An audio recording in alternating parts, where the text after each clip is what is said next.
I'll agree with that. Now, do you think if someone like with Zen guitar, or in fact with Zen computer, like sees your book and says, "Oh, guitar is computer. That's my particular interest," and they pick it up, and Zen isn't their interest, but guitar playing is their interest. Computer, you know, the various aspects of computer use is their interest. What do you think their reaction will be? Have you gotten feedback? Yeah, I've gotten a lot.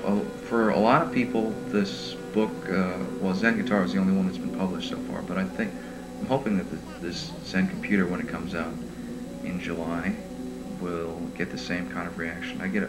It's their introduction to Zen philosophy, and they're maybe they've had an opportunity to, or some exposure to Zen, or at least some idea of what they think Zen is through the popular media or something like that. But this is their first real exposure to like serious Zen philosophy, and they're very excited by it because they recognize, because Zen is true, you don't need to even things that are true that you wouldn't necessarily call Zen if you didn't know the name Zen, you would still recognize as true. It's just that in the East, you give it the name Zen, but the name doesn't mean anything. It could be called something else. So I hear from a lot of readers who say, yeah, you know, I knew everything that you wrote. Everything that you wrote, I understood and I knew inside.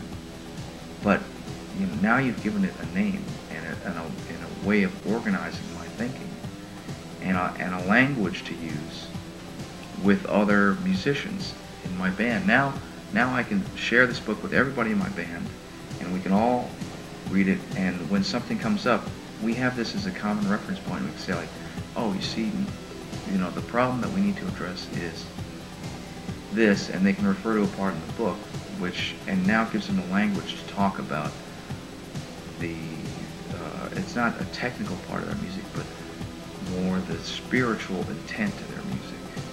And so I think that's been very encouraging to find how many people have really been turned on to Zen, or at least have discovered that they can give a name to something that they felt inside that was unnameable, and which ultimately is unnameable, and we just use the name Zen out of convenience.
as I said, it grew out, it grew organically out of